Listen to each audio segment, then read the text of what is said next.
When the lawyer finished reading Dad's will, everyone looked at me like I didn't belong there. My brothers and sisters each got millions, houses, cars, trust funds. I got his old rusty pickup truck sitting outside, the same one he used to drive to work every day.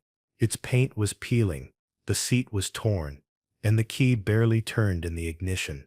My name's Eli Mercer, and I thought Dad left me junk. But that night, when I found a small key hidden under the driver's seat, I realized he'd left me something none of them got, a mystery.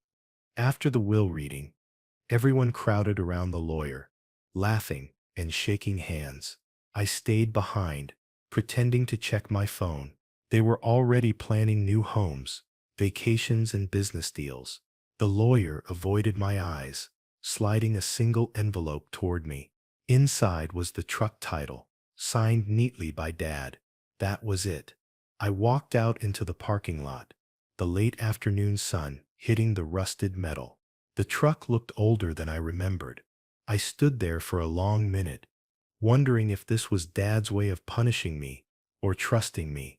The door creaked when I opened it, that same long metallic groan I used to hear as a kid. The smell of old leather and engine oil hit me right away. I ran my hand along the steering wheel, rough and cracked from the years. There was a coffee stain on the seat where Dad always kept his thermos. It felt strange being inside it alone now. I turned the key, and the truck coughed awake.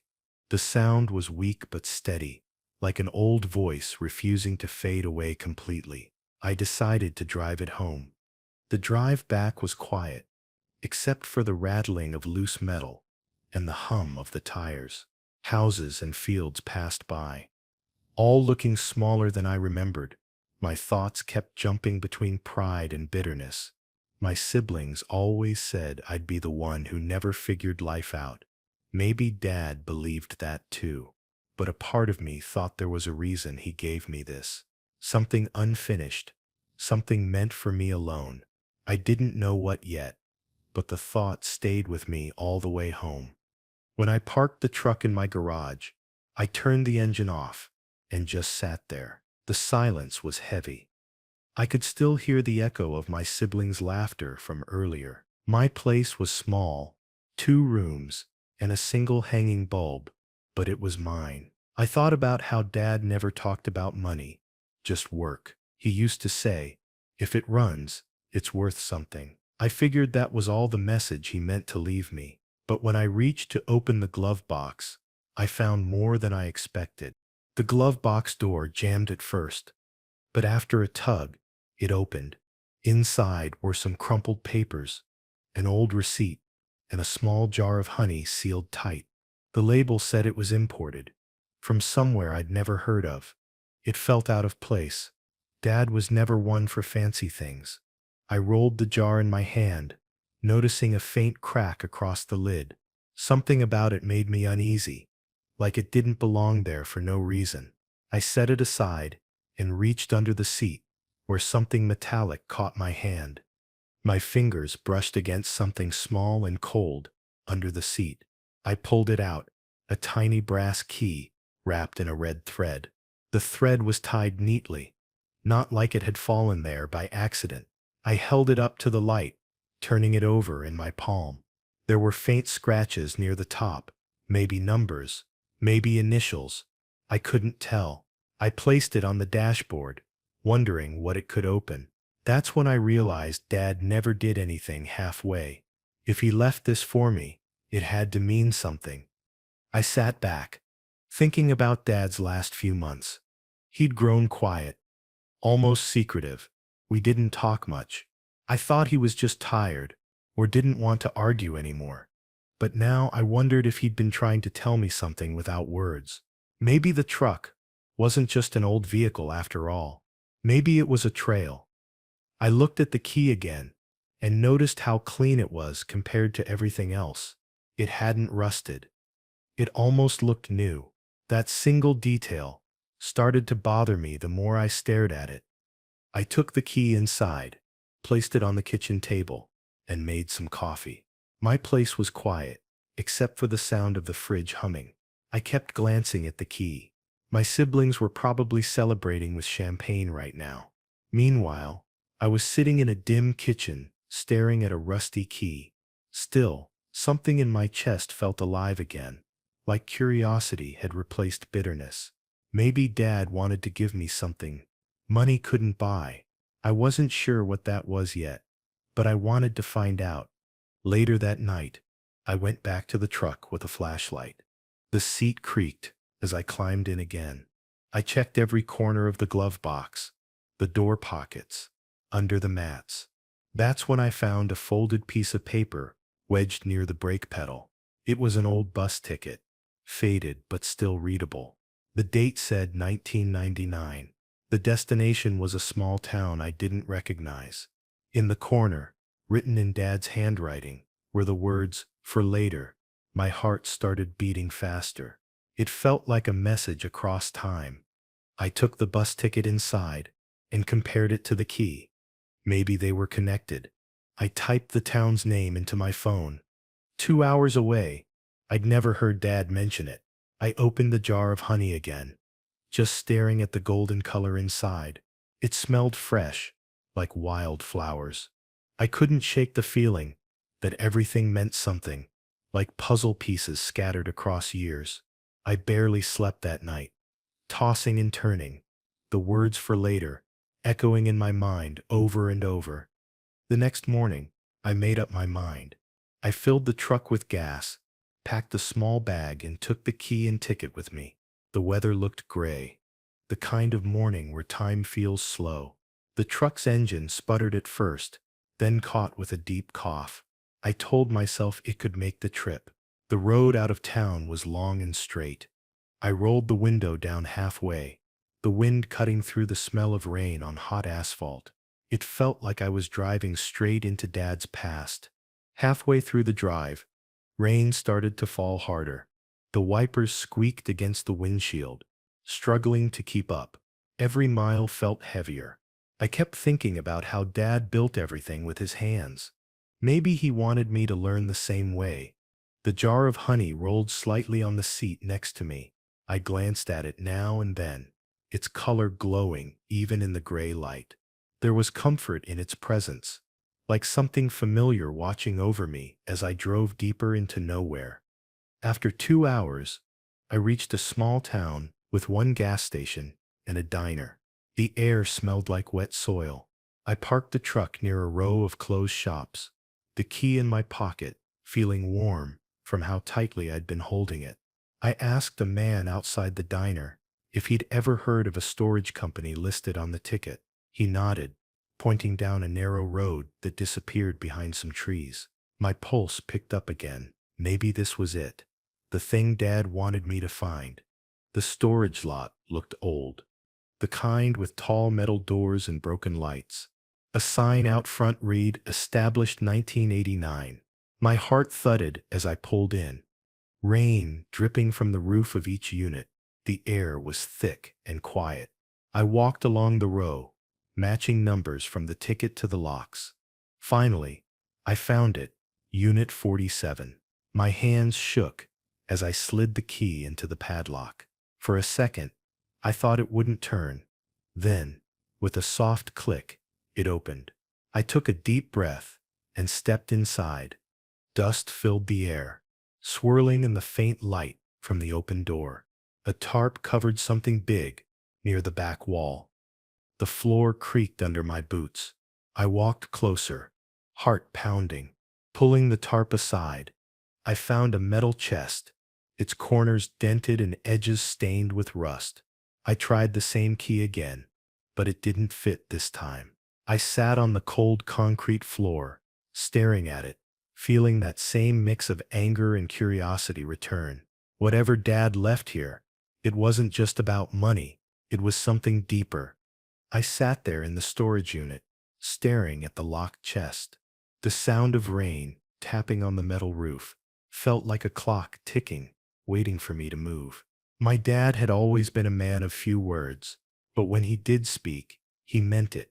Maybe this was his final way of saying something without speaking. I tried the key again, forcing it, but it wouldn't turn. I almost left it there, but something told me not to. Something deep down said there was more to find. I checked the rest of the unit, running my flashlight along the walls. Most of it was empty, except for old crates and a broken chair. In the corner, I saw a pile of papers soaked from a leak in the ceiling. I picked through them, finding old letters, receipts, and a few newspaper clippings about a honey farm. That word again, honey. I thought about the jar back in my truck. The pieces were starting to repeat, but I still didn't see the picture. I grabbed the driest pages and kept searching. After half an hour, I almost gave up. My clothes were damp, my hands dirty from dust and rust. I sat back on a crate and thought about my siblings again. They were probably at some restaurant by now, drinking wine, toasting to their fortune. I wondered if they even remembered Dad's pickup. They probably thought I was a fool for keeping it. Maybe I was. But something in me refused to walk away from this chest. I decided to bring it home, even if I had to drag it. The chest was heavier than it looked, but I managed to pull it into the back of the truck. The rain had slowed by then, leaving the smell of wet dirt and metal in the air. I started the engine, hearing it cough again, then roar to life. I looked at the padlock, still hanging from the latch, and whispered to myself that I'd figure it out later. The drive back felt longer this time. Every turn of the tires made the chest rattle softly in the back, like it had a heartbeat. When I got home, I backed the truck into the garage and turned on the light. I laid out everything I'd found: the bus ticket, the honey jar, the red thread key, the papers, and the locked chest. I stared at them like puzzle pieces that refused to fit. I ran my hand over the chest again, feeling the scratches along its surface. My dad always said things worth keeping don't come easy. I decided to look through the truck again. Maybe he'd left another clue I had missed the first time. Under the passenger seat, I found an old envelope tucked deep between the springs. It was sealed, but the glue had long since dried. Inside were a few small postcards, all blank on the back. The front showed places I'd never seen: farms, roads, small towns. It showed a church with a tall bell tower. Something about that image made me pause. I'd seen that bell before, maybe in one of Dad's old photos. I didn't know why, but I felt like I had to find that place. The next morning, I drove through town, asking about the church. Most people just shrugged, but one older man at a hardware store said there was a church like that a few miles out, near the old industrial road. I thanked him and drove there.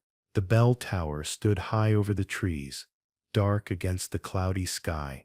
When I stepped out, I could hear a faint bell sound, soft but steady, even though no one was ringing it. It made me feel uneasy, but also strangely guided, like Dad wanted me here.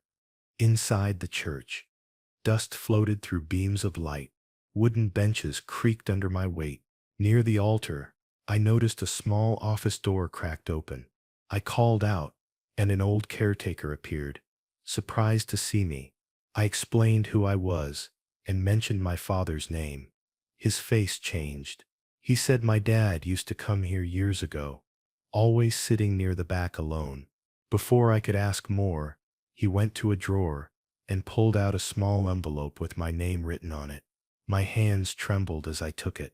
Outside, I sat on the church steps, the wind blowing softly. I opened the envelope carefully. Inside was a second, smaller key and a folded note in my father's handwriting. The note said only 3 words: "You'll know when." I stared at it, confused and frustrated. What was I supposed to know? I looked at both keys side by side, the red thread one and this new one. They looked like they belonged together, like steps in a single path. I decided it was time to go back to the chest and try again. Back in the garage, I used the new key. It slid in perfectly and turned with a soft click. My chest tightened as I lifted the lid. Inside were old notebooks tied with string. a folded map, and a small wooden box. The notebooks were filled with Dad's handwriting, sketches of machinery, and notes about something called Mercer Apiary. I flipped through quickly, realizing it was about a honey farm. The same name from the papers. My eyes went to the wooden box next, afraid but curious to open it. Inside the box was a broken pocket watch and a letter addressed to my last son. My throat tightened as I unfolded it. The letter was short, written in a shaky hand. Dad wrote that he'd trusted the wrong people, that they'd taken something from him that couldn't be replaced. He said the others wouldn't understand, but I would. He ended with, "Find what's yours, but don't lose yourself doing it." I sat there frozen, reading those words again and again, trying to make sense of what he meant. The pocket watch felt heavy, colder than it should have been. I tried winding it, but it wouldn't tick. I looked at the broken glass and thought about how time stopped for him too soon. The rain started again outside, soft but steady. I leaned against the wall, exhausted. My mind was spinning with too many questions. Maybe Dad had owned that honey farm once. Maybe he'd lost it somehow. And maybe this was his way of giving me a chance to find it again. The thought gave me a small spark of purpose. I spread the map across the floor. It showed a stretch of land 2 hours north, marked with faded ink. A small drawing of a bee sat near one corner. Mercer Apiary. My last name, his handwriting. It couldn't be a coincidence. I felt my heartbeat rise again, stronger this time.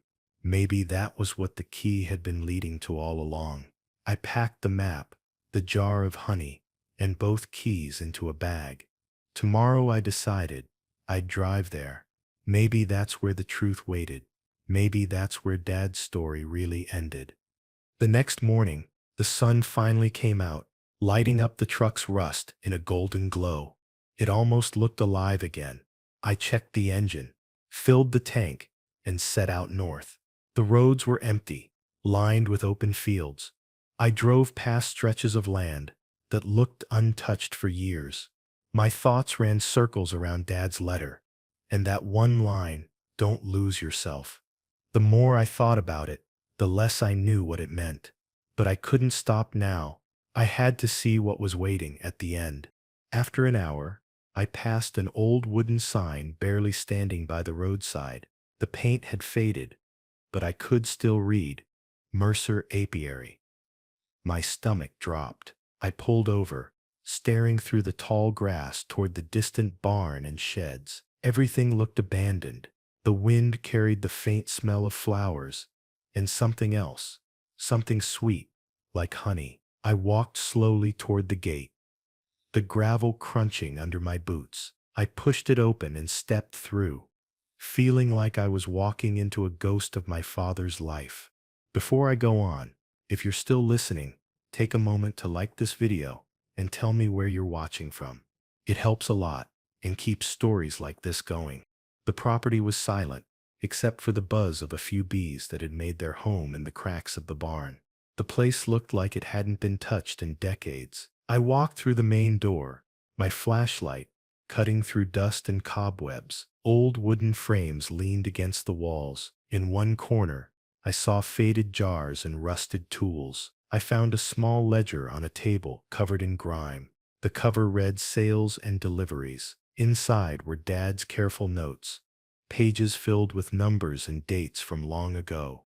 I flipped through the ledger and noticed something odd. The last entries mentioned payments made to a mining company, one I'd heard my siblings mention when talking about their new inheritance. My pulse picked up.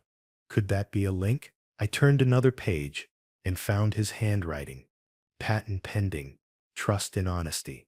That was the last note before the entries stopped. My throat tightened. If this company was built from his idea, then everything my siblings owned came from him. But why didn't he fight for it? Why keep it buried here? I searched every corner of the barn. Behind a stack of old frames, I found another locked cabinet. The smaller key fit this one. Inside were blueprints, stamped with my father's signature. It looked like he'd designed a special extraction device, something that could have been revolutionary for honey production. The same name appeared again, Mercer Processing Model 1. I realized then that this wasn't just a farm, it was where his invention was born. Somehow, it must have been taken from him, turned into something bigger that others profited from. I sat on the dusty floor, my heart heavy with anger and pride mixed together. Dad had done this all alone, and the world had taken it from him. I remembered his quiet stares at the dinner table, the way he'd look like he wanted to say something, but never did. Maybe this was why. Maybe losing everything broke him in ways I never saw. I ran my hand across the floorboards and whispered that I was sorry for not understanding him sooner, for judging him, and for thinking he'd left me with nothing. I decided to take the ledger and blueprints with me. They felt too important to leave behind. Outside, the light had shifted. The sky was orange and gray, the smell of rain thick in the air again. I looked back at the barn before getting in the truck. It stood there quiet, like a sleeping memory. I promised myself I'd come back. On the drive home, my thoughts wouldn't stop turning. If this mining company had stolen Dad's design, maybe the whole inheritance was built on something that was rightfully his. Back in the garage, I laid everything on the table again, the ledger, the blueprints, the watch, the honey jar. They looked like fragments of a hidden truth, finally connecting.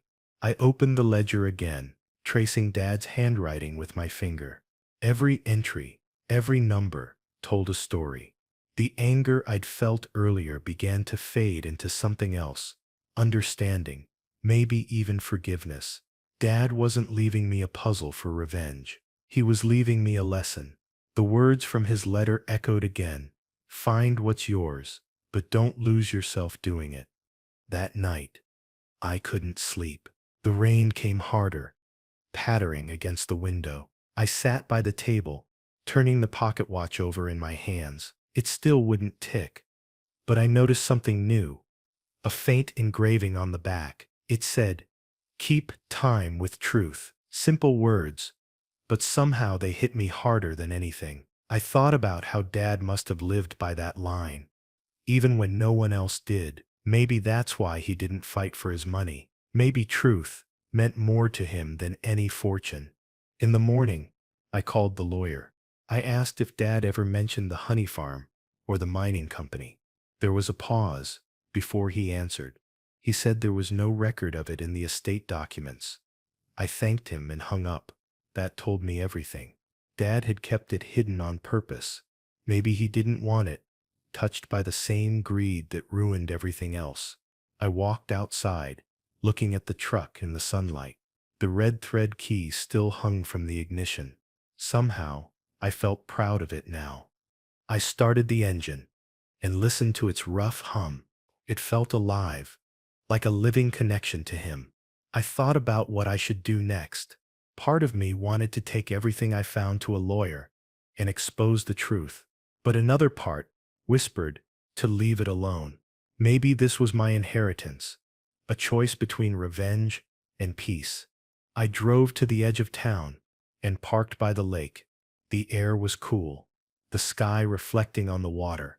I sat there, trying to decide what Dad would have wanted. The sun dipped low, painting everything gold. I opened the jar of honey and dipped my finger into it. The taste was sweet, almost floral, like something alive. I closed my eyes and thought about how Dad must have loved this place, how he'd put so much heart into it only to lose it.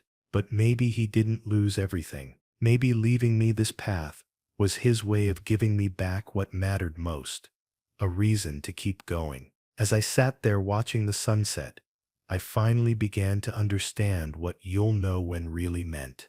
The next morning, I woke early and drove back to the honey farm. Mist hung low over the fields, and the barn looked even older in the pale light. Inside, the smell of wood and dust hit me again.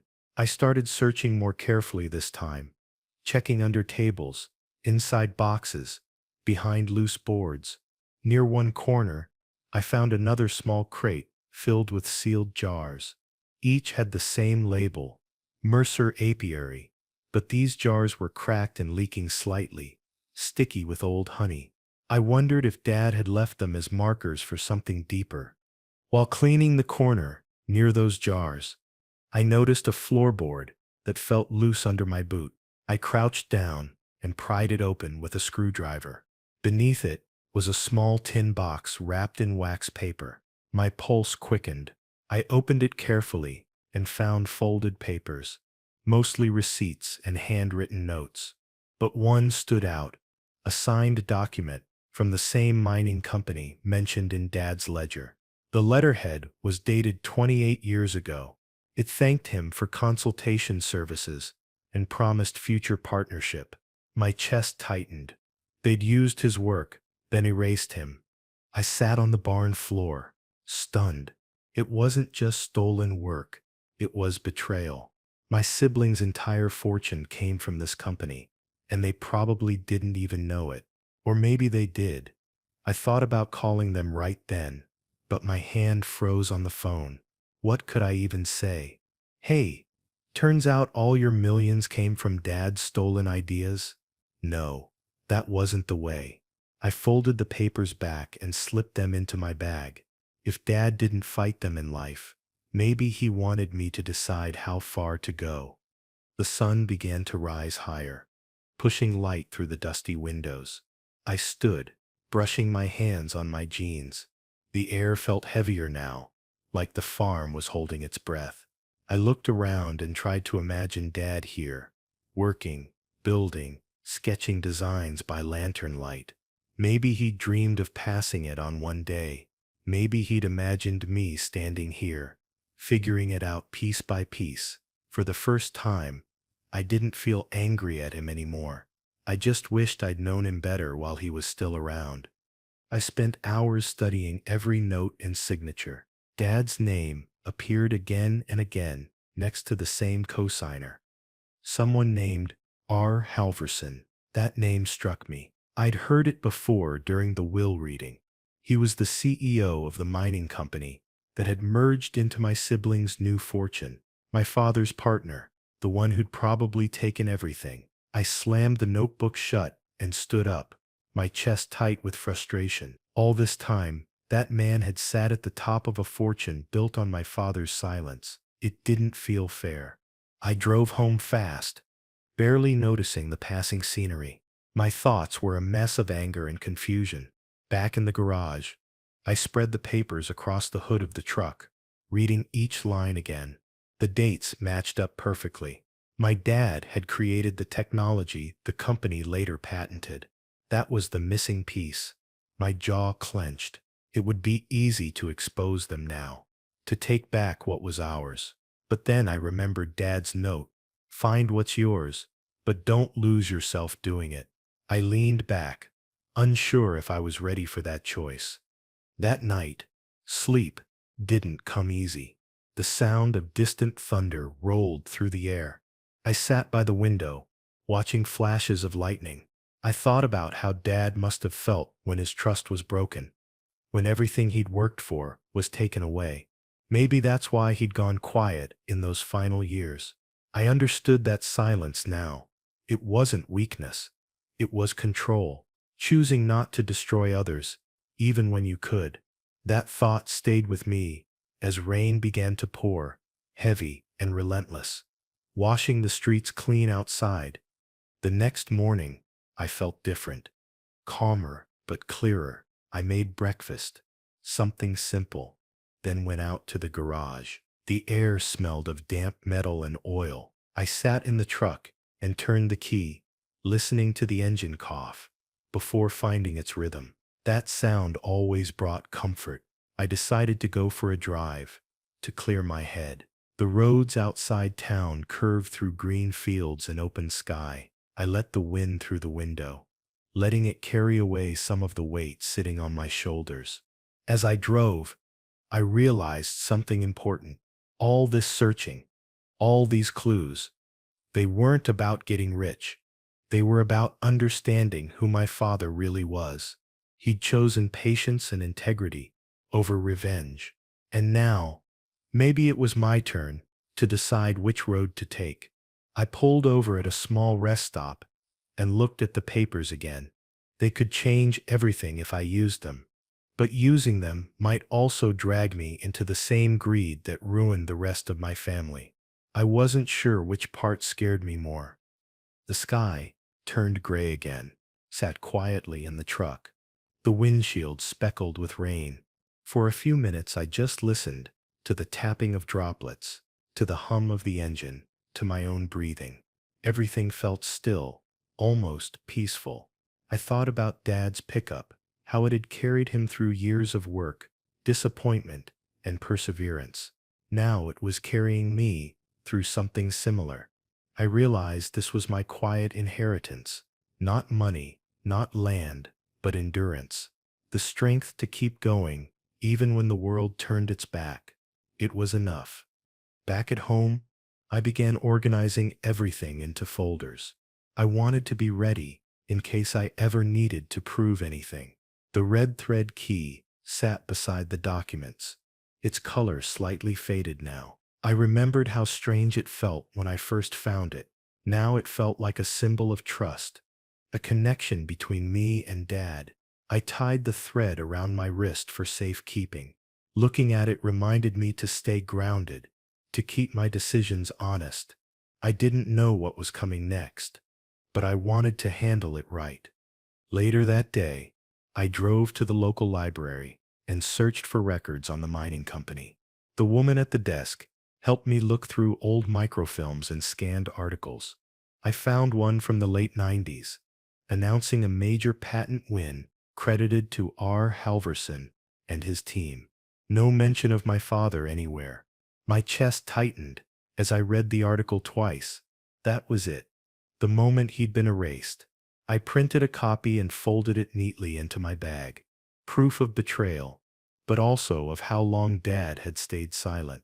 When I got back home, I sat by the window again, watching the sun dip low. I thought about what to do with all this information. I could expose the truth easily. I could ruin those who had built their lives on lies. But every time I imagined it, I saw Dad's calm face, that quiet way he had of letting things go. Maybe he wanted me to see the difference between justice and revenge. Maybe his silence was his last act of peace, not defeat. It was a hard truth to accept, but I was starting to understand. The next morning, I went back to the truck, deciding to clean it properly for the first time in years. I took out the seats, vacuumed the floor, and wiped every surface. As I worked, I noticed something strange. A loose panel inside the truck bed, half hidden behind a rusted corner. I pried it open carefully. Inside was a small envelope sealed with tape. My heart raced as I peeled it open. Inside were photos of my dad working with the machines at the honey farm, and one old check signed by R. Halverson himself. The check was dated before the mining company became famous. The amount was small, just $500. The note below it said full settlement. My stomach sank. That's how little they'd paid him for everything he'd created. I stared at the faded ink and felt a surge of anger so sharp it made my hands shake. I folded the check back and sat in silence. For a while I couldn't think straight, but then the anger softened. Maybe Dad wasn't angry anymore when he left this world. Maybe he'd found peace by letting go. That evening, I drove back to the honey farm one more time. The sun was low, painting everything orange and red. I stood by the barn door, looking over the fields. The world felt still. I thought about how many years had passed since Dad last stood here. I opened the barn door again and placed the photos and checked back where I'd found them. It didn't feel right to take them anymore. Some things didn't belong in courts or newspapers. They belonged to memory, to quiet corners of the past that shaped us silently. On the way home, I stopped by the church again. The same old caretaker was sweeping near the steps. I told him I'd found what Dad had left for me. He smiled faintly, saying, "Then you already know what matters." I didn't reply. I didn't have to. The church bell rang softly in the distance, echoing through the empty road. That sound filled me with a strange calm. For the first time since all this started, I didn't feel lost. I just felt grateful to have known him in this quiet, unexpected way. When I reached home, I placed the ledger, blueprints, and letters in a wooden box and locked it away. They weren't secrets anymore, just reminders. I made tea and sat on the porch, watching the first stars appear. My phone buzzed with messages from my siblings bragging about new cars and vacations. I didn't answer. For once, I didn't feel the need to. I looked at the truck, parked under the dim light, and smiled. It wasn't just a gift. It was a message that peace was worth more than $80 million. Days turned into weeks. I went back to my routine, working part-time at the local garage and fixing old engines. The truck ran better than ever. Every time I turned the key, it started on the first try now, like it knew it had purpose again. Sometimes I'd drive out to the honey farm, just to sit there and listen to the wind. I didn't touch anything, didn't search anymore. I'd already found what I needed. The place wasn't a mystery now.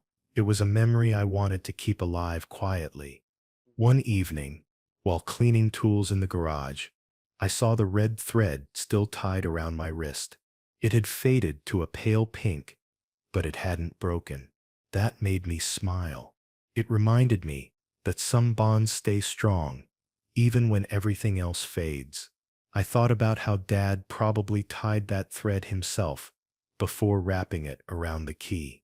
Maybe it was his way of saying he trusted me to follow through, to finish what he couldn't. I whispered a thank you, not loud, just enough for myself to hear. Life settled into a quiet rhythm. The world outside kept spinning. My siblings flaunting wealth, news about the company's profits.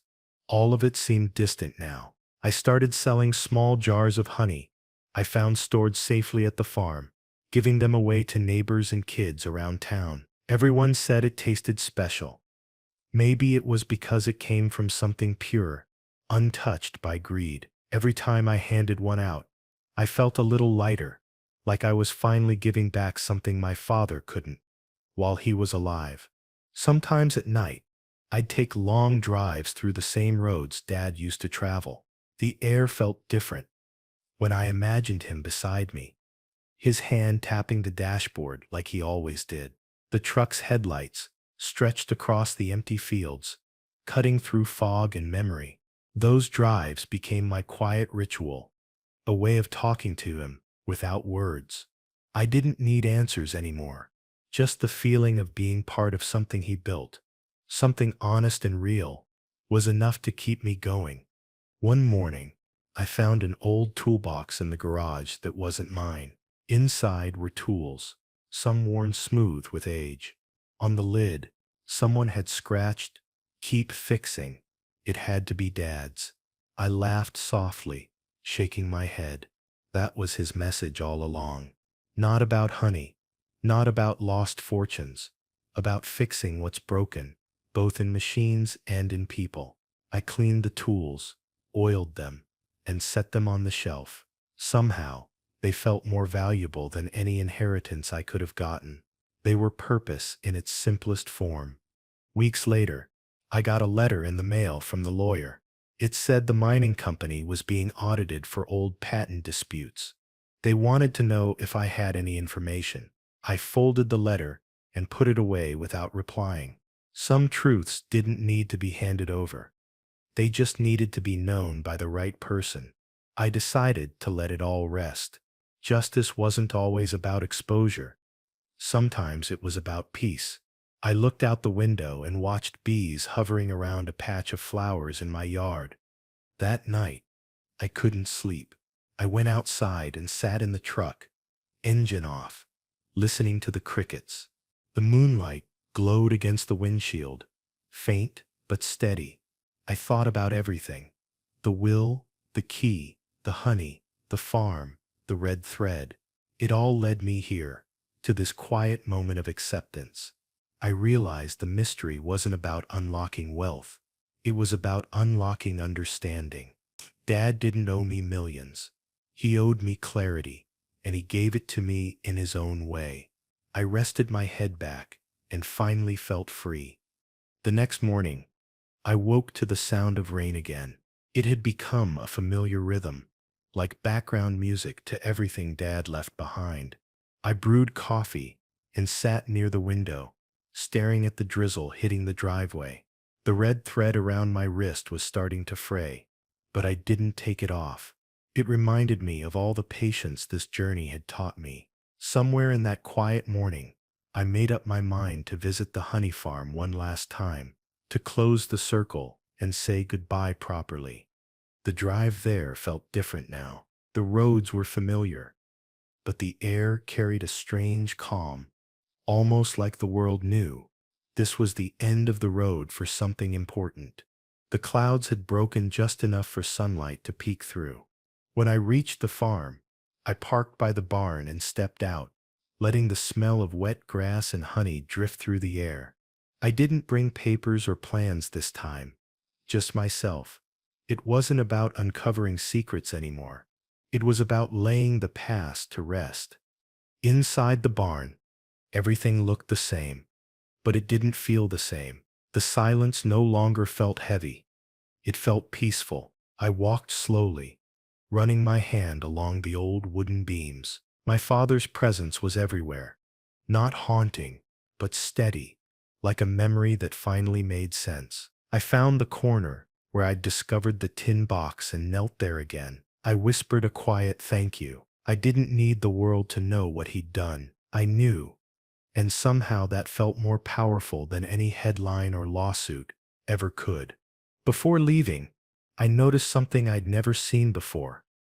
A faint marking carved into one of the barn's support posts. It was a small bee, etched carefully into the wood. I touched it and smiled. Dad had left his mark literally, small but permanent. It wasn't about ownership or fame. It was about pride in his work. No matter how the world treated it, that little carving said everything. He didn't care who saw it. He just wanted to leave something honest behind.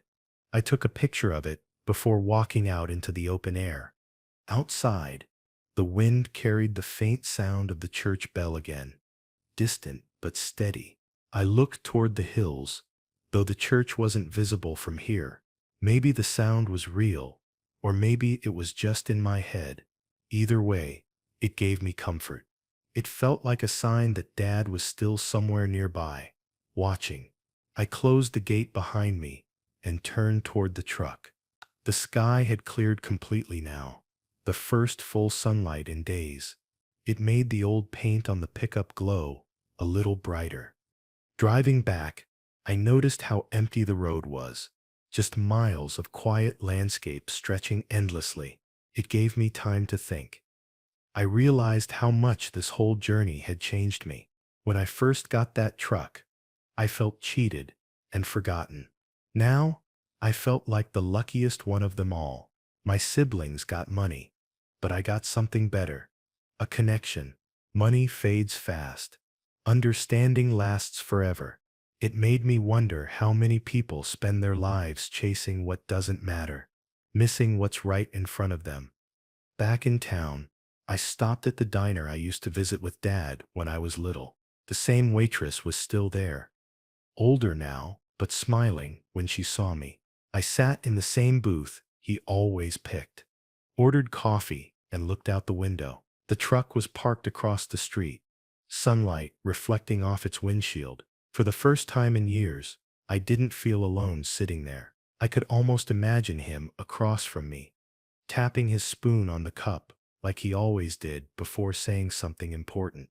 After breakfast, I went home and started cleaning out the garage properly. I organized tools, wiped shelves, and cleared space to work. It felt good to bring order to something. Among the boxes, I found old pictures of me and Dad fixing the same truck years ago. In one of them, he was smiling wide, grease on his hands, proud of what we'd built together. I put that photo on the wall above my workbench. It reminded me that he hadn't really left me with a vehicle. He'd left me with the ability to rebuild. That afternoon, I took the pocket watch back out of the box. I opened it and turned the small knob again, just out of habit. To my surprise, it clicked this time. The second hand started moving slowly, steady, and sure. I froze, then smiled, not questioning how. Maybe it wasn't magic. Maybe it was just time finally catching up. I held it to my ear, listening to the soft ticking. For a moment, it felt like hearing Dad's heartbeat again. It was one of those moments that didn't need explaining. It just felt right. With the watch ticking, I went outside and sat in the truck bed. The evening breeze was cool, carrying the faint smell of honey from the jars I'd left in the garage. I thought about starting something new, a small beekeeping business, maybe just local for now, something honest, something mine. It felt like the kind of work Dad would have approved of, not chasing millions, just building quietly, patiently. I could almost hear his voice saying, "Keep fixing." That phrase had become more than advice. It was a way to live. I spent the next few days sketching ideas, reading about honey extraction, and writing notes on how to bring the farm back to life. Nothing rushed, no grand plans, just small steps. It felt good to wake up with purpose again. Every morning, I'd sit with a cup of coffee and stare at the truck outside the window, thinking of how far I'd come since the will reading. Back then, I saw it as a curse. Now I saw it as the best gift I could have been given. Perspective really does change everything. One morning, as I was working on the truck, a man from town stopped by. He introduced himself as a mechanic who used to work with my father years ago. He said he'd heard I was fixing up the old pickup and wanted to see it for himself. We talked for a while, and when I showed him the engine, he smiled. He said my father had designed a unique part for it himself, a small modification that improved fuel flow. I didn't know that. Even here, Dad had left a piece of his mind behind. The mechanic helped me tune the engine, showing me how to make small adjustments my father had taught him long ago. Working side by side felt strangely familiar, like echoing an old memory. When we finished, the engine purred smoother than ever before. The man wiped his hands and told me my father was one of the smartest men he'd ever met, just too kind for the business world. That stuck with me. Being kind in a world that rewards greed wasn't weakness. It was bravery. I finally understood. That's what Dad had been teaching all along. That night, I sat at my desk, reading through Dad's notebooks again. This time, I wasn't looking for clues. I was looking for understanding. Between the sketches and measurements, I found short notes, little thoughts he must have written for himself. Things like "don't rush the process" and "bees don't chase, they build." I laughed quietly. Even his notes sounded like lessons wrapped in metaphors. I underlined that last one and taped it above my desk. It reminded me not to chase what was taken, but to build something of my own instead. Later, I made a cup of tea and stepped outside. The night was clear, the air cool. I could hear crickets and the faint hum of distant cars. I leaned against the truck, sipping slowly, and looked at the stars. It was one of those quiet moments that didn't need words. I thought about everything Dad had gone through and how, somehow, it all led me here. I felt proud, not just of him, but of myself, for finally understanding what mattered. Peace wasn't something you found, it was something you made room for. The following morning, I decided to drive to the city to visit the lawyer again, not to fight, but to ask questions. He seemed surprised to see me. I told him I didn't want to contest the will or claim any money. I just wanted to know if Dad ever mentioned me differently than the others. The lawyer smiled faintly and said yes. He said Dad told him I saw value where others saw junk, and that's why the truck was for me. I didn't say much after that. I didn't need to. That answer was enough. On the way back home, I stopped at a roadside market to grab lunch. The woman running it noticed the truck and said it looked familiar. She told me her father used to buy honey from Mercer Apiary decades ago. That made me smile. It was like finding another small piece of him still out there in the world, alive in someone's memory. I bought a jar of honey from her stand and placed it on the passenger seat beside the old one. Dad left me. The two jars glowed in the sunlight, side by side. Driving home, I thought about starting over completely, moving back to the farm, restoring it, bit by bit. The thought scared me, but it also excited me. Maybe this was how it was meant to be. Not a legacy of wealth or revenge, but of rebuilding something honest from the ground up. I turned the radio on, static filling the cabin, before landing on a slow country song. The melody was gentle, familiar, the kind of tune Dad used to hum when he worked late nights. It made the drive feel like home again. When I reached my driveway, I parked and didn't move for a while. The engine ticked softly as it cooled. I looked at my reflection in the rearview mirror. I didn't see the bitter sun anymore. I saw someone my father would recognize, someone he could trust with the truth. I realized that was what the whole journey was for, to make me into the kind of man who wouldn't need to chase justice to feel whole. That realization filled me with a kind of quiet pride I'd never felt before. That night, I got a message from one of my sisters. She asked if I'd found anything in Dad's truck. I stared at the screen for a long time before replying. I told her no, just memories and old tools. It wasn't a lie. Not really. She said she missed me and that things didn't feel the same without Dad around. That surprised me. Maybe losing him had humbled them too. Maybe we were all learning, just at different speeds. I told her I missed her too, and left it at that. In the following days, I started collecting parts to restore the farm's equipment. It became my routine: work at the garage, save a little, then spend weekends fixing what I could. Each repaired piece felt like progress, not toward wealth, but toward meaning. Neighbors started stopping by, offering help, or just curious to see what I was doing. I shared the story simply, without bitterness, just as something I was continuing in my father's name. People seemed to respect that more than any fortune could have earned me. It felt good to do honest work again. One afternoon, a storm rolled in fast. Often the rain came heavy, and the thunder cracked loud. I stood by the barn door, watching it fall, remembering how the first time I came here, I'd been lost and confused. Now, standing in the same place, I felt grounded. The storm didn't scare me anymore. It just reminded me that growth always came through weathering things you couldn't control.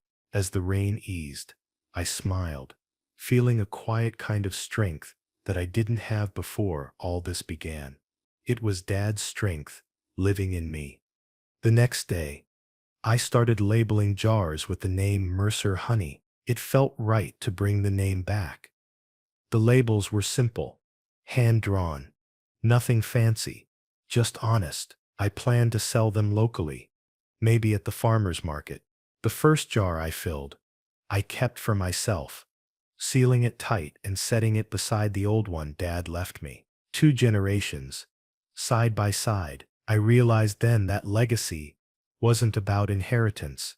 It was about continuation, keeping something alive, even if it started small, even if no one else noticed. As days passed, I found peace in the routine. Wake up early, check the hives, fix a fence, clean the tools. The world outside kept spinning fast, but here everything moved slow. Sometimes I'd take the truck for a drive at sunset, the sky glowing orange and gold. I'd listen to the hum of the engine and feel content. I didn't need millions or recognition. I just needed moments like this, quiet, simple, honest. I think that's all Dad ever wanted too. Maybe that's why he chose me to carry it on. One evening, I parked by the lake again, the same spot where I once tasted the honey, and thought about what it all meant. The water was calm, reflecting the sky like glass. I brought the old jar and opened it one last time. The honey was darker now, but it still smelled sweet. I dipped my finger in and tasted it again, smiling through a deep sense of calm. This time, there were no questions, no confusion, just peace. I looked at the truck beside me, the red thread key hanging, and whispered, "We're home now." The next few months passed quietly. The honey business grew slowly but steadily, and the locals began to call it Mercer's Gold. People loved the story behind it, even though I never told the full truth. I just say it was my father's old recipe. Every time someone smiled after tasting it, I felt like Dad was right there beside me, nodding with approval. The truck became my daily companion, delivering jars around town, the red thread key still hanging from the ignition, like a reminder of where it all began. One morning, as I was loading the truck, I received a letter from the lawyer again.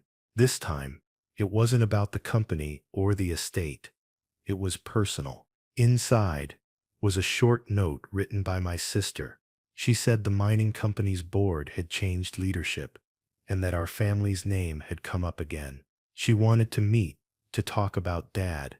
I wasn't sure what she wanted, but part of me felt ready to face it. I'd made peace with the past, and now I could finally speak from calm, not anger. We met at a small cafe near the courthouse. My sister looked tired, older than I remembered. She told me the company was under review for several old patent claims, and Dad's name was one of them. She said investigators had found some old documents connecting his work to the company's first invention. She wanted to know if I had anything that could prove it. I looked at her for a long time before answering. I said I did, but I wasn't sure it should be used. She looked confused, but I meant every word. She asked why I wouldn't want to set things right. I told her that setting things right sometimes meant letting them rest. I said Dad made his peace with what happened, and I wasn't going to dig him up to prove a point. She didn't argue. She just nodded slowly and said she missed him. For a moment, the distance between us faded. We weren't heirs or competitors. We were just kids who'd lost the same father. That quiet moment felt more valuable than any settlement or payout ever could. After she left, I stayed at the cafe for a while, watching the rain start outside. It felt like the kind of day Dad would have liked.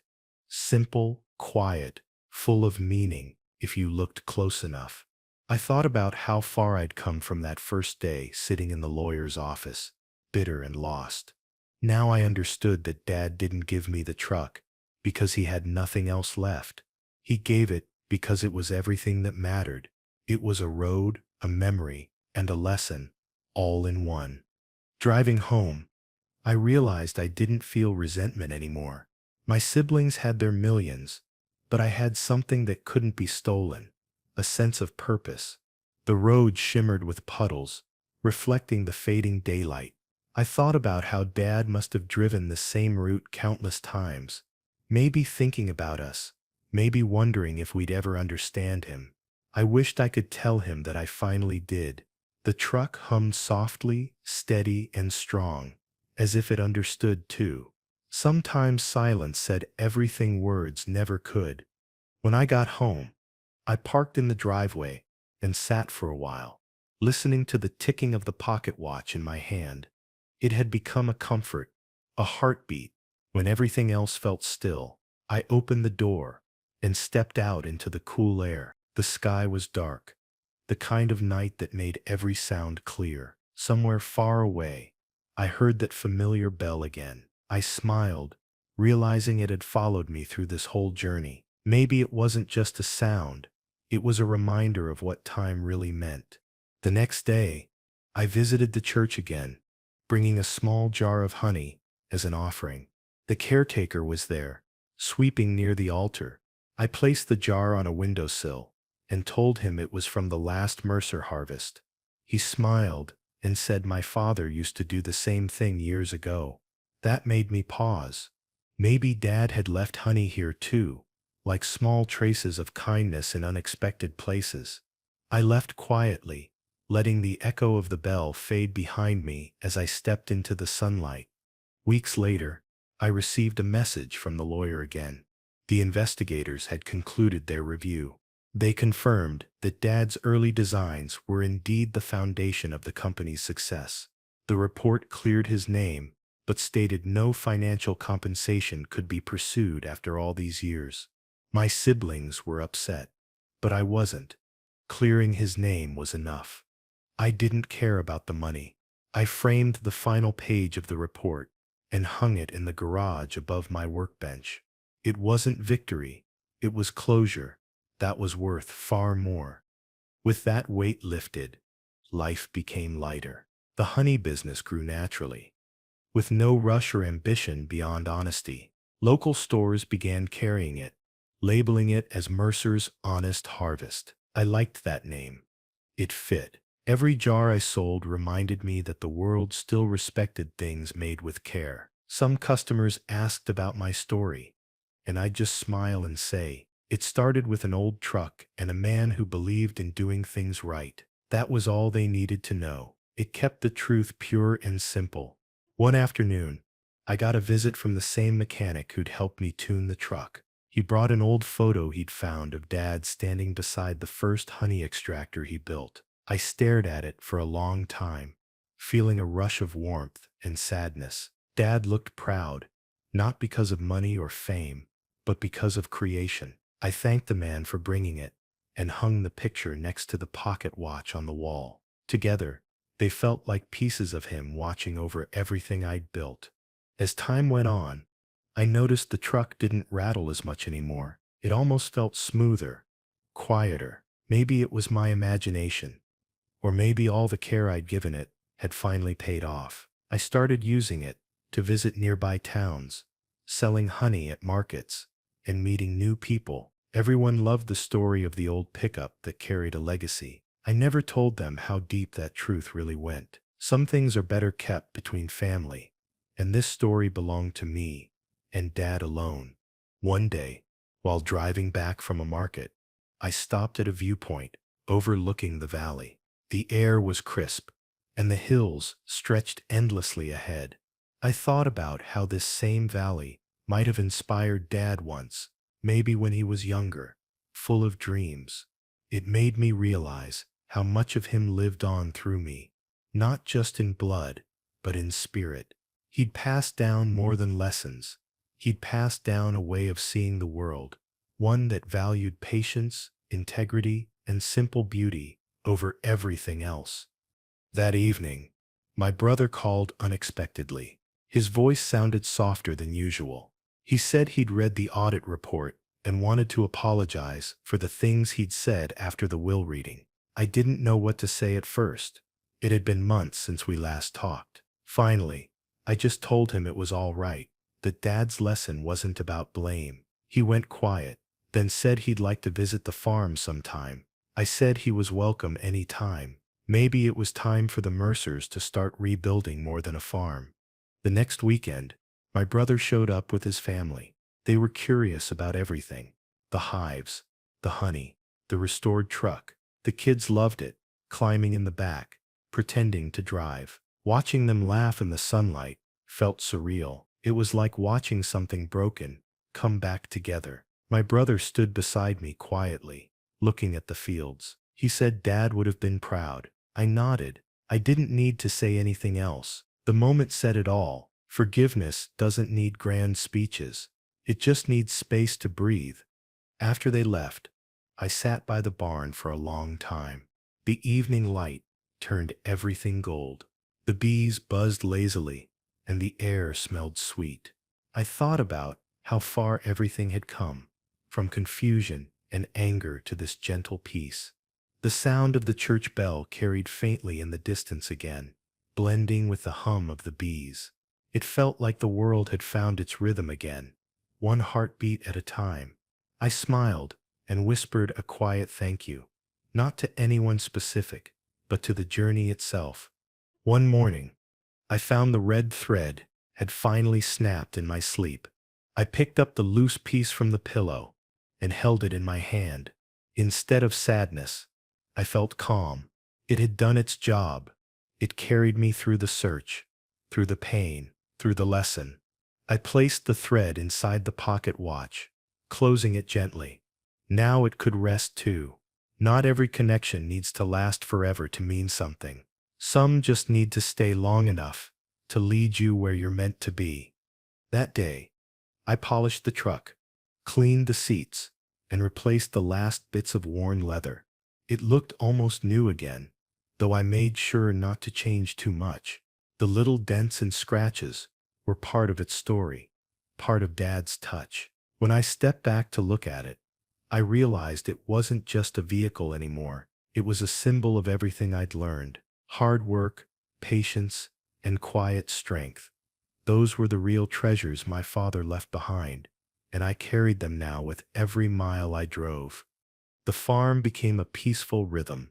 Mornings spent tending hives, afternoons delivering honey, evenings listening to the world grow quiet. I started teaching local kids about bees, how they worked together, how they built without taking more than they needed. They listened closely, eyes wide, and I realized I was teaching more than beekeeping.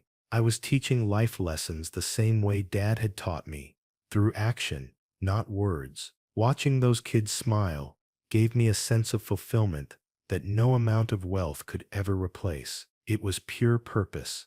Every evening, before heading inside, I'd sit in the truck with the windows down, watching the sunset fade behind the hills.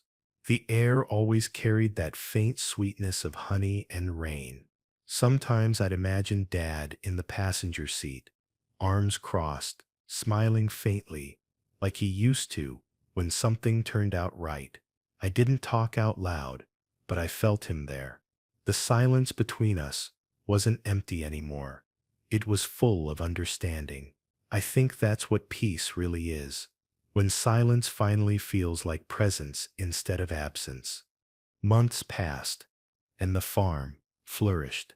The truck became a familiar sight around town, everyone waving when they saw it. People would call out, asking how Mercer's honey was doing, and I'd grin, saying, "Still sweet." Life had become simple again, but in the best way. I no longer chased answers. I lived them. The same hands that once reached for wealth now worked with care, and the same heart that once carried anger now carried gratitude. It felt like Dad's quiet redemption was complete, not through revenge, but through continuation. One morning, as I packed jars for delivery, I noticed something written faintly under the truck's hood. It was scratched in small letters, "For the one who stays." My throat tightened. That must have been Dad's final message, hidden where no one else would see it. He'd always known I'd be the one to stay, to understand, to rebuild. Tears filled my eyes, but they weren't sad tears. They were thankful ones. I whispered, "I stayed, Dad." The wind outside picked up, carrying the scent of honey through the open door. It felt like an answer. The news about the mining company eventually faded. My siblings sold their shares, moved on, chasing new ventures. We stayed in touch, this time with kindness instead of tension. They'd visit sometimes, bringing gifts for the farm, and we'd sit together sharing stories about Dad. The bitterness that once divided us was gone. It turned out the truck had given me more than peace. It had healed a family. Every jar of honey we filled felt like another piece of that healing, sealed tight and sent out into the world. As winter came, I stored the hives and parked the truck under the shed. Snow began to fall lightly, blanketing the fields in white. I stood by the window with a cup of tea, watching the flakes drift down. The truck's outline under the snow looked peaceful, resting after a long year. I thought about how time moves in cycles, how endings aren't really endings. They're pauses before the next season. Dad's story had ended years ago, but his lesson lived on in every new day. I got to wake up and continue it. One night, I walked outside and stood under the stars. The sky was clear and endless. I took the pocket watch from my coat and opened it. The second hand still moved, steady and soft. I smiled, listening to its rhythm. Then, faintly in the distance, I heard that same church bell again, one final ring echoing through the cold night air. I whispered a quiet good night to Dad and walked back inside. The house was warm, filled with the smell of honey and wood. For the first time, I truly felt at home. Spring came early that year.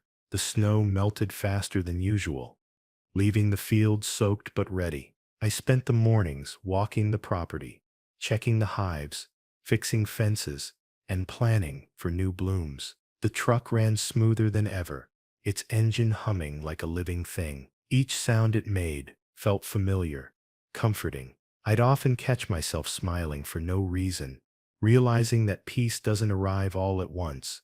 It grows quietly, like honey building inside a hive. Every corner of the farm carried traces of Dad, and I finally understood why he loved it here. One afternoon, I found a small group of kids from the nearby school visiting with their teacher. They wanted to learn about bees and honey making. I gave them a tour, showing how the hives worked and how bees lived together like a family. They listened closely, eyes wide with wonder. When one of them asked if this place belonged to my dad, I smiled and said, "It did, and in a way it still does." Their laughter filled the air, light and free. I realized I was passing on more than knowledge. I was passing on meaning. That evening, as I cleaned up the tools, I noticed the old photo of Dad hanging above the workbench. The sunlight from the window hit it just right, giving it a soft glow. I stood there for a long moment, thinking about how everything had changed since the day I first saw that will. I didn't have resentment anymore, not even a trace. What once felt like unfairness now felt like guidance. Dad hadn't shortchanged me. He'd challenged me to grow, and in doing so, he'd given me something my siblings could never buy. I spent that night fixing an old shelf that had warped over the winter. The sound of the hammer echoed softly through the garage. It reminded me of being a kid, helping Dad build small things around the house.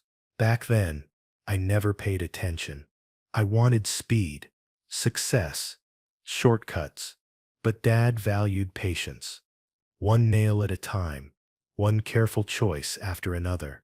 Now, as the shelf took shape under my hands, I understood what he'd been trying to teach me all those years. Slow work wasn't wasted. It was the foundation of lasting things. A week later, my sister visited with her kids. She brought a framed photo of Dad holding all of us as children, something I hadn't seen in years. We hung it in the living room, beside the clock and the jars of honey. She looked around the farm, touched by how much had been restored. "He'd be proud," she said softly. I nodded, knowing she was right. The tension between us had faded completely now. What once divided us had become what bound us together, a shared understanding of what really mattered. That night, after everyone left, I sat on the porch with a blanket and a cup of tea. The moon hung bright over the fields, the air full of the faint hum of bees settling in for the night. I closed my eyes and listened to the rhythm of it all, the pulse of life continuing, steady and calm. It made me realize how much healing time brings when you let it. All the noise, all the anger, all the wanting, it all fades when you learn to listen instead of chase. That's what Dad had learned first. The next morning, I walked down to the lake where I'd once sat confused and broken. The surface was smooth, reflecting the sky perfectly. I brought the jar of honey Dad had left in the glove box that first night. I opened it carefully, dipped my fingers, and let a drop fall into the water. It spread slowly, catching the sunlight. It felt like releasing everything: anger, regret, questions. I whispered a quiet thank you to the reflection in the water. The ripples grew wider, And for the first time, I truly let the past rest. On the drive back, I noticed the pickup's dashboard light flicker, then stabilize. It was an old truck, but somehow it kept finding new strength. I laughed quietly to myself. It was like the machine had taken on my father's stubbornness, never quitting, no matter how rough the road. The miles rolled by under the tires, and I felt an overwhelming sense of gratitude. Every dent, every scar on that truck told a story, not of what was lost, but of what was built through patience and love. It was more than metal now. It was legacy. As the days grew warmer, the farm flourished, the hives buzzed with energy, the flowers bloomed wild, and I finally reopened the small roadside stand under the name Mercer's Honest Honey. People stopped to chat, buy a jar, and share their own stories. I realized people didn't just come for the honey, they came for the feeling it carried. Something about it made them slow down, smile, remember their own families. It wasn't just sweetness in a jar, it was connection. And that was something Dad had spent his whole life trying to create. One afternoon, I took the truck out on the back roads, just driving with no destination. The sun was warm, the air clean. The road stretched ahead endlessly, and for once, I didn't feel the urge to rush. I rolled the windows down, letting the wind whip through. The sound of the engine mixed with birds, and the faint echo of the church bell from far away. Everything felt aligned, the world outside and the peace inside me. I realized I wasn't driving to find something anymore. I was just driving to feel alive. When I returned home, I parked the truck in the same spot it had always been, facing the open field. The light hit it just right, and for a second, I could almost see Dad sitting there, his hand on the wheel, looking proud. I smiled and whispered that I'd take it from here. The words felt final, like the closing of a long, patient story. I placed the pocket watch on the dashboard, right where the sunlight could hit it. The second hand kept ticking, steady, reminding me that time doesn't take, it teaches. That evening, I held a small gathering for friends and neighbors. We shared food, laughter, and jars of honey under string lights hanging across the yard. Everyone seemed at ease, like the place itself carried calm. When the music faded, I stood by the barn and looked up at the stars. For a moment, everything was still. I thought about how far this journey had come, from resentment to gratitude, from silence to understanding. It felt full circle. The same hands that once clutched a will in anger now held peace with gentleness. Later, when everyone had gone, I sat inside the truck one last time that night. The seat felt warm, the air still. I ran my fingers along the worn steering wheel and thought about how this old machine had carried more than miles. It had carried change. I turned the key slowly, and the engine came alive with its familiar rumble. Outside, the night was calm, the moon bright. I let the sound fill the silence, not as noise, but as memory, a heartbeat passed down through metal, oil, and time itself. Driving through the quiet streets, I thought about Dad's first letter, the one that said, "Find what's yours, but don't lose yourself doing it." I finally understood every word. What was mine wasn't a company, or money, or fame.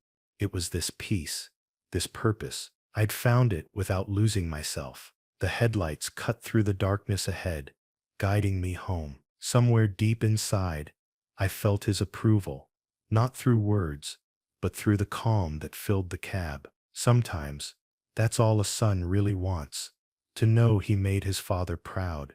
The next morning, I woke before sunrise. The sky was pale blue, the field still and quiet. I walked out to the truck, placed my hand on its hood, and just stood there. The metal was cool, solid. I thought about everything that started with that one moment in the lawyer's office. The bitterness, the confusion, the long road to peace. It all led here. I didn't just inherit a truck. I inherited a way of living, a reminder that love doesn't need to shout. It just needs to stay steady, like an old engine running smooth. That day, I wrote a letter of my own, addressed to no one and everyone. It said, "Sometimes life gives you less, because it's leading you to more. Be patient. Keep fixing." I folded it neatly and placed it inside the glove box, right next to the title and the old bus ticket. Maybe one day, someone else would find it and understand. The idea made me smile. Life moves in circles, and maybe someone else would need this lesson when I was gone, just like Dad left his for me. Over the next few weeks, I kept the routine simple: work, rest, gratitude. The honey stand became a small community spot.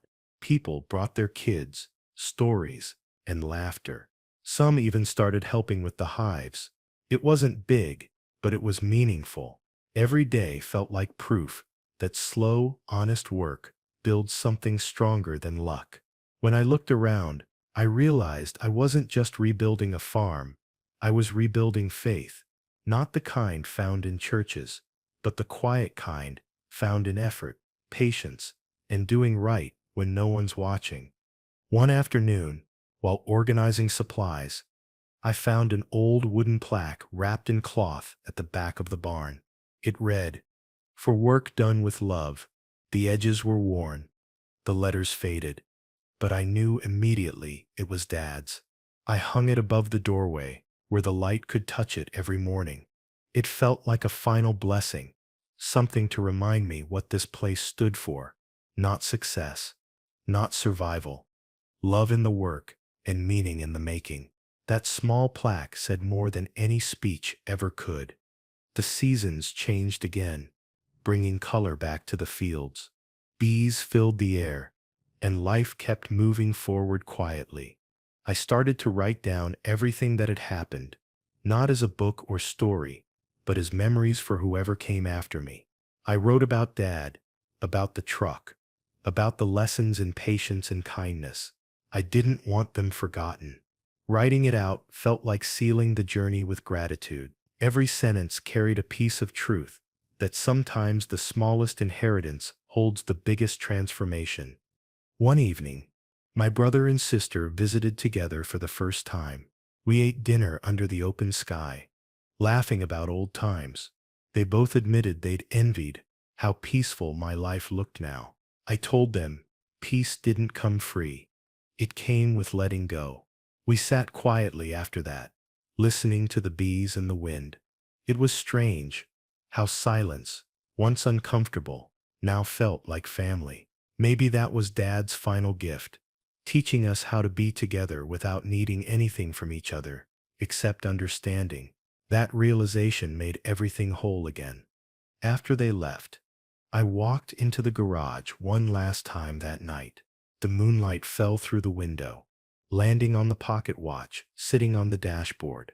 I picked it up, wound it gently, and listened to the ticking. It was still steady, never missing a beat. I smiled, realizing it had outlived both of us, carrying time forward the way legacy should, quietly, faithfully. I placed it back on the dashboard beside the honey jar. Two symbols, side by side. Time and sweetness, both meant to be shared, not hoarded. The next morning, I drove through town to deliver honey. People waved, familiar faces now part of my routine. The air smelled like rain and spring flowers. I felt light, almost weightless. At a stop sign, I noticed a young man staring at the truck with admiration. He asked if it was for sale. I laughed and told him some things aren't meant to be sold, they're meant to be carried. He smiled and nodded. As I drove away, I realized he might have been me, years ago, still searching for what really matters. That night, I parked the truck by the lake again, the same place where everything had once felt uncertain, now felt like peace itself. The stars reflected on the water, and the air was calm. I sat on the tailgate, holding the pocket watch, feeling its steady pulse against my hand. I whispered a quiet thank you to Dad. Not for the truck, or the honey, or the keys, but for the lesson. He hadn't left me less. He'd left me exactly enough to find myself. That realization was worth everything. Before heading home, I placed the old honey jar and the broken red thread on the dashboard. They'd started this whole journey, and now they deserved to rest. The moonlight poured through the windshield, making everything glow softly. I turned the key, and the engine started strong, smoother than it ever had before. The sound filled the air like a promise.